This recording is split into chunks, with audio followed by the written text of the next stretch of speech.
کے ساتھ بات چیت کرے بلکہ پاکستان کے ساتھ بھی بات چیت کرے تو یہ جو جموں کشمیر میں خون خرابہ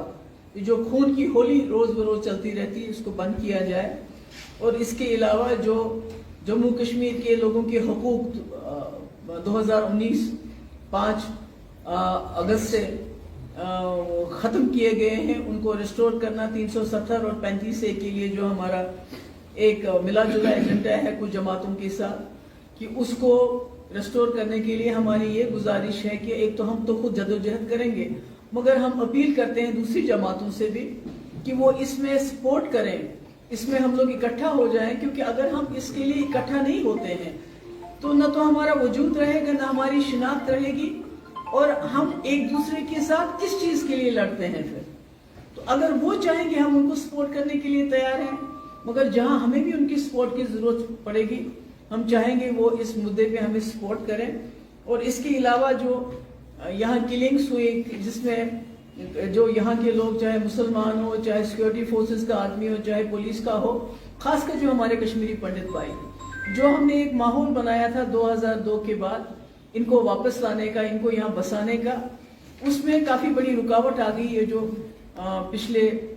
1 سال سے یہاں ٹارگیٹڈ کلنگز ہو رہی کشمیری پنڈتس کی، اور مرکزی سرکار پوری طرح سے ناکام ہو گئی ہے، حالانکہ وہ ان کا استعمال کرتی ہے ہر الیکشن میں ووٹ لینے کے لیے، مگر ان کو بسانے میں، ان کو تحفظ دینے میں پوری طرح سے ناکام ہو گئی ہے۔ اس کے لیے ہماری پارٹی وعدہ مند ہے کہ جو کشمیری پنڈت ہے ان کو جہاں بھی ہیں ان کو جموں کشمیر میں، خاص کر کشمیر وادی میں باعزت طریقے سے واپس لانا ہے۔ اور یہ جو 25 لاکھ ووٹرز وہ بھی ڈسکس ہوا کہ یہ کیا معاملہ ہے کہ باہر سے 25 لاکھ ووٹر آئیں گے۔ یہ جو ہم پہلے سے کہتے تھے کہ بی جے پی جموں کشمیر کی ڈیموگرافی چینج کرنا چاہتی ہے، وہ یہاں کا جو ریشو ہے میجورٹی اور مائنورٹی کا اس کو چینج کرنا چاہتی ہے، اس کے بارے میں ہم وارن کرنا چاہتے ہیں گورنمنٹ آف انڈیا کو۔ اس کے نتائج اچھے نہیں ہوں گے، کیونکہ یہ تو فلسطین نہیں ہے اور نہ آپ اسرائیل ہو، یہ ایک ملک ہے، ایک ڈیموکریٹک سیکولر ملک ہے جس میں ہم رہتے ہیں، جس کے ساتھ ہم نے ہاتھ ملایا ہے۔ ہم نے خدا نہ خواستہ کسی ایسے ملک کے ساتھ ہاتھ نہیں ملایا ہے کہ جو ہمیں جن شرطوں کو ہم نے ہاتھ ملایا تھا کہ وہ ان شرطوں کو مسخ کر کے وہ ہمیں اپنے ساتھ گھسیٹے، یہ میرے خیال میں یہ ٹھیک نہیں ہے۔ اس کے نتائج جو ہیں بہت خراب ہو سکتے ہیں۔ اس کے علاوہ یہ سرکار بار بار بات کرتی ہے کرپشن فری، مگر سب سے زیادہ کرپشن اگر کہیں ہے تو وہ اس سرکار میں ہے، جس کا سب سے بڑا ثبوت ہے جو 3 ریکروٹمنٹس ابھی تک ہوئی، 3 ہی ہوئی، زیادہ تو کچھ ہوا نہیں،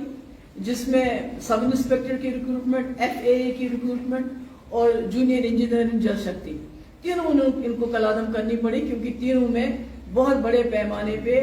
یہاں کی کوئی پولیٹیکل پارٹیز کے لیڈرشپ انوالو تھے ایٹ دا ٹاپ، اور باقی لوگ انوالو تھے، اور اس کی سزا یہاں کے نوجوان بھگت رہے ہیں جنہوں نے سالوں سال محنت کر کے اس ریکروٹمنٹ میں حصہ لیا تھا، ایگزام دیے تھے، انٹرویوز دیے تھے، ان کو نقصان ہو رہا ہے۔ تو آخر میں ہماری یہ گزارش ہے کہ جو اس ملک کے پرائم منسٹر ہیں کہ آپ کو اتنے بڑے ملک کے آپ پرائم منسٹر ہیں، اول تو جو آپ نے ایک ٹانڈو شروع کر کے رکھا ہے یہاں، چاہے وہ پریس کے لوگ ہوں چاہے عام نوجوان ہوں، ان کو نہ صرف اریسٹ کرتے ہیں بلکہ یہاں کے جیلوں میں نہیں باہر کے جیلوں میں بند کر دیتے ہیں، اور جن کی وجہ سے ان کے ماں باپ جو ہیں ان کو وہاں تک پہنچ نہیں پاتے ہیں۔ کم سے کم انسانیت کے ناطے ان کو واپس لیا جائے۔ ابھی میرے پاس فون آ گیا، چترا گاؤں وچی میں ایک بچی ہے بسمہ، اس کا کوئی کزن دور دراز رشتہ دار ہے ملٹر، اس کے باپ کو بند کر دیا ہے تھانے میں، اس کے بھائی کو بند کر دیا ہے، یہاں تک کہ اس کی بہن کو جیل میں بند کر دیا پچھلے 2 دنوں سے۔ تو یہ تو نہیں چلنا چاہیے۔ آخرکار اتنے بڑے ملک کے ساتھ ہم رہ رہے ہیں، تو اگر اس قسم کی